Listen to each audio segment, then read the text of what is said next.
I'm artistic director of Dionysus Theatre, and I founded the company in 2012, and could not be more excited or proud of how it's grown and the people that have come along to make it the company that it is. And Sock and Buskin is just one of many examples of that. I'm very passionate about the theatre and its role in society. I feel it's a really rich, broad, powerful education.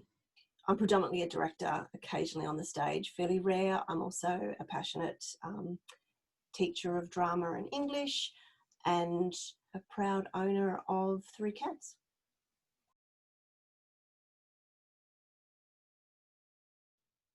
The lack of external stimulus, the lack of the shared experience. That's a really big part of my interaction with people, is to create things together, to have a shared experience where we've created something. But also, sometimes those people, sometimes other people, we go and share the experience of seeing theatre that other people have created, which is both valuable and beautiful, but also important. If you want people to support you, you need to support others.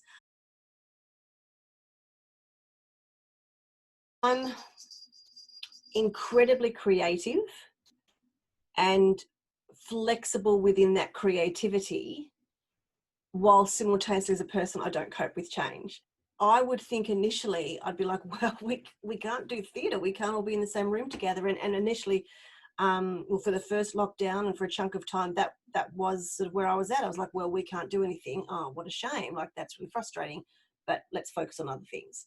Going into the second lockdown, I think that urge to create, that frustration, and again, if you are a creator, if you are an artist in any capacity, it's enjoyable. For many, it's profitable, but it's also inherent. Like, it's something you have to do. It is a part of who you are. And so I was having that real yearning, that calling, go, you need to be creating something, you need to be collaborating, you need to be devising. Yeah, that sort of led to a couple of different Dionysus initiatives. And where I would never have thought to do that, I did it. And then with Sock and Buskin in particular, even with the other initiative that's very much an online initiative, I came to the Sock and Buskin team saying, look, we're going to have to cancel it. We're absolutely going to have to cancel it. And the marvellous Katie went, well, what if we did the whole thing online? And that would never have occurred to me. That simply wasn't in my brain, even with all the developments I'd made that year. But as soon as the idea was put to me, there was that resolve going, well, that's brilliant. And of course we could do that. There's been a real shift in that, that attitude, that sense of, well, we can't do it this way. So how can we do it? Because we need to do it and people need us to do it. So we need to change the way we think. We need to change the way we operate. We need to change the way we see and define theatre, so that we can do it and do it in a meaningful way, and to the best of our ability, still ensure that it's a shared experience. I approached Matthew Allen, who is a prolific playwright for Dionysus, has written several exceptional pieces for our Arete festivals, and said, would you consider writing something for this forum? And again, someone like Matt, who is an artist, who is creative, you can't flick that switch and turn it off. And he, as I suspected would be the case, he already had an idea in his mind, because he also is working remotely, working from home, and has done many a Zoom call. His brain had already been going, this would make a really interesting play. This would make a really effective piece of theatre. So when I said to him, are you interested? He goes, yes, I've already got the idea. And so that's Stand and Deliver. So it's really exciting that it hasn't just been written for Dionysus, but it's been written for this particular Dionysus initiative. So yeah, it's set in a Zoom call with 3 very different women, 2 of them in business together, one of them a security expert that the senior of the 2, the CEO of their company, has hired because their website has been hacked. It's definitely comic, there's definitely caricature, and cliche, I guess, within the characters and the piece itself. But, you know, cliche and caricature work because they are absolutely based in truth and instantly recognisable. Stand and Deliver is actually quite delightful because it's set in a Zoom call. I'm directing how it's going to be performed. And that's been really cool. And also, a lot of the principles of direction actually are transferable, and I wouldn't have thought they would be. There's been some amazing work done to establish character, establish contrast between character and the dynamics of them by simply how they place themselves in their Zoom frame, their positioning. We've had fun creating the backdrops. You know, what space are these women sitting in? There's enormous depth. There's lots of layers you can play with, even in an incredibly limited space.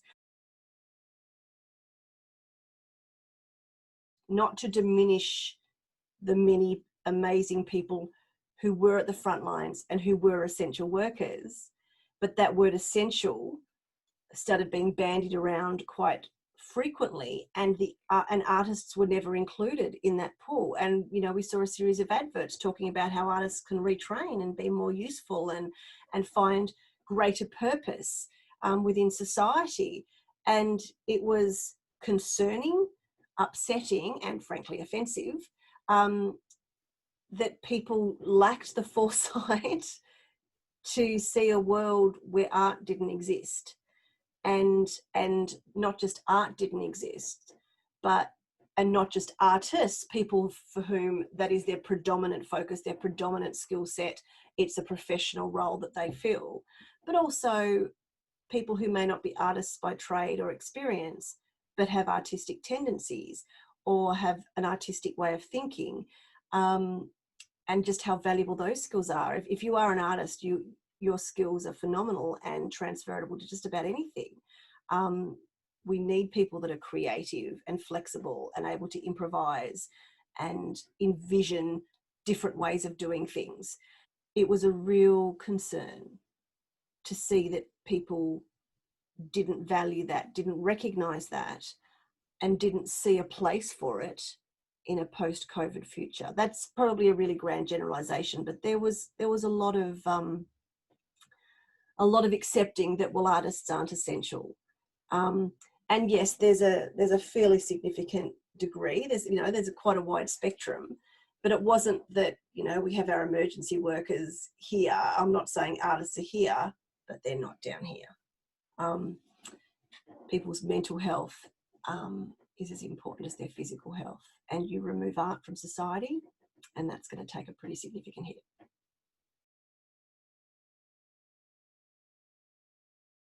I found it in myself. I'm an only child, so I've always sort of been quite an independent person in a lot of ways. And so I'm really quite comfortable in my own company. And it was a bit unnerving that I was never lonely. Like, I was quite prepared to be lonely and feel sad and depressed during, because it's all well and good to be, independent and happily, alone and comfortable in my, in my solitude. But then that's when, you're still going to work every day and you're still catching up with friends. And I was doing none of those things. It was just all me all the time.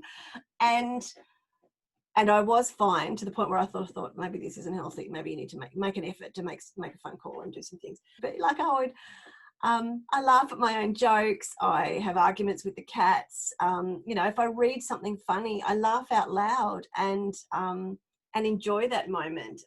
It doesn't have to be for somebody else's benefit,